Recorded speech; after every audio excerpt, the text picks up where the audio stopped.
ಇನ್ನು ಕರ್ಕಟಕ ರಾಶಿ ನೋಡೋಣ. ಕರ್ಕಟಕ ರಾಶಿಯವರಿಗೆ ವಾರದ ಆದಿಯಲ್ಲಿ ವೃತ್ತಿಯಲ್ಲಿ ಅನುಕೂಲ ತುಂಬ ಚೆನ್ನಾಗಿದೆ, ಬಲ ಇದೆ. ಧರ್ಮ ಕಾರ್ಯಗಳಲ್ಲಿ ಸ್ವಲ್ಪ ಹಿನ್ನಡೆ ಕಾಣುತ್ತೆ. ತಂದೆ ಮಕ್ಕಳಲ್ಲಿ ಮನಸ್ತಾಪ. ಹಾಲು ಹೈನು ಜಲಕ್ಷೇತ್ರದ ವ್ಯಾಪಾರಿಗಳಿಗೆ ತುಂಬ ಲಾಭದಾಯಕವಾಗಿದೆ. ವಾರದ ಆದಿ ನಿಮ್ಮ ಪಾಲಿಗೂ ಕೂಡ ತುಂಬ ಚೆನ್ನಾಗಿದೆ. ಜನ್ಮಾಧಿಪತಿ ಚಂದ್ರ ಮಂಗಳವಾರದಿಂದ ತುಂಬ ಶುಭ ಫಲವನ್ನು ತಂದುಕೊಡ್ತಾನೆ. ಈಗಲೂ ಚೆನ್ನಾಗಿಲ್ಲ ಅಂತಲ್ಲ, ಸ್ವಲ್ಪ ವ್ಯತ್ಯಾಸ ಇದೆ. ತಂದೆ ಮಕ್ಕಳಲ್ಲಿ ಮನಸ್ತಾಪ, ಭಿನ್ನಾಭಿಪ್ರಾಯ, ಶ್ರದ್ಧೆ ಹಾಳಾಗಿಬಿಡೋದು, ಆಲಸ್ಯ ಬಂದು ವಕ್ರಿಸಿಬಿಡೋದು, ಹೀಗಾಗತ್ತೆ. ಅದು ಬಂದು ಆಲಸ್ಯ ಒಂದು ಬಂದುಬಿಟ್ರೆ ಸಾಕು, ಮಹಾಶತ್ರು ಅದು. ಆಲಸ್ಯಂ ಹಿಮನುಷ್ಯಾಣಂ ಶರೀರಸ್ಥು ಮಹಾನ್ ರಿಪುಹು. ಅದರಂತಹ ಶತ್ರು ಮತ್ತೊಬ್ಬ ಇಲ್ಲ ಅಂತ. ಏನು ಮಾಡೋದು?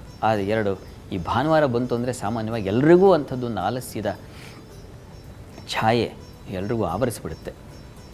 ಅದು ನಿಮಗೆ ಸ್ವಲ್ಪ ಅಧಿಕ, ಆದರೆ ಬಿಡಿಸ್ಕೊಳ್ತೀರ. ಮಂಗಳವಾರದಿಂದ ತುಂಬ ಚೆನ್ನಾಗಿದೆ.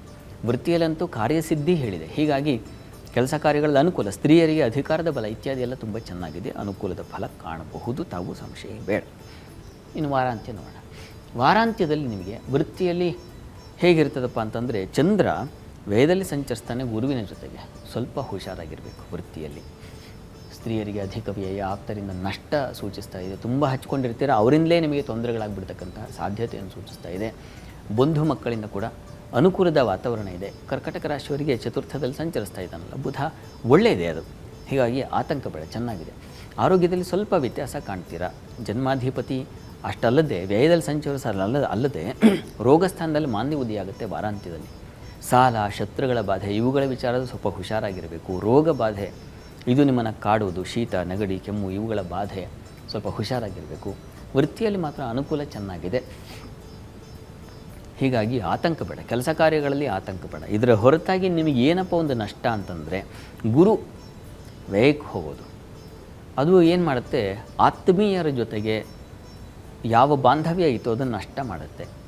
ಅವರಿಗಾಗಿ ಖರ್ಚು ಮಾಡಿ, ಅದು ಆ ಮಾಡಿದ ಖರ್ಚು ಕೆಲವೊಮ್ಮೆ ಸಂತೋಷ ಕೊಡುತ್ತೆ, ಆದರೆ ಈಗ ವ್ಯಥೆ ದುಃಖವನ್ನು ತಂದುಕೊಡುತ್ತೆ. ಯಾಕಾದರೂ ಅವ್ರಿಗೆ ಮಾಡಿದ್ನೋ, ಯಾಕಾದರೂ ಅವ್ರನ್ನ ಹಚ್ಕೊಂಡೋ, ಈ ಥರ ಅನಿಸ್ಲಿಕ್ಕೆ ಶುರುವಾಗುತ್ತೆ. ಆತ್ಮೀಯರ ಜೊತೆಗೆ ನಷ್ಟ, ವ್ಯಯ ಇವುಗಳನ್ನು ಸೂಚಿಸ್ತಾ ಇದೆ. ಹೀಗಾಗಿ ಅತಿಯಾದ ನಂಟು ಒಳ್ಳೆಯದಲ್ಲ ಅನ್ನೋ ಪಾಠವನ್ನು ಗುರು ಹೇಳ್ಕೊಡ್ತಾನೆ ಇನ್ನೊಂದು 6 ತಿಂಗಳಲ್ಲಿ. ಹೀಗಾಗಿ ಈ ಎಚ್ಚರಿಕೆ ಬೇಕು ನಿಮಗೆ. ಪರಿಹಾರಕ್ಕೇನಪ್ಪ ಕರ್ಕಟಕ ರಾಶಿಯವರಿಗೆ, ಗುರು ಸನ್ನಿಧಾನಕ್ಕೆ ಕಡಲೆ ಧಾನ್ಯ ಸಮರ್ಪಣೆ ಮಾಡಿ, ಜೊತೆಗೆ ಸ್ವಲ್ಪ ಬೆಲ್ಲವನ್ನು ಕೊಡಿ. ಅದು ತುಂಬ ಒಳ್ಳೆಯದು. ಯಾವ ಕಹಿ ಭಾವನೆ ಇರುತ್ತೆ, ಬೆಲ್ಲ ದಾನ ಮಾಡಿದರೆ ಬದುಕು ಸಿಹಿಯಾಗುತ್ತೆ. ಇದನ್ನು ಮಾಡಿ.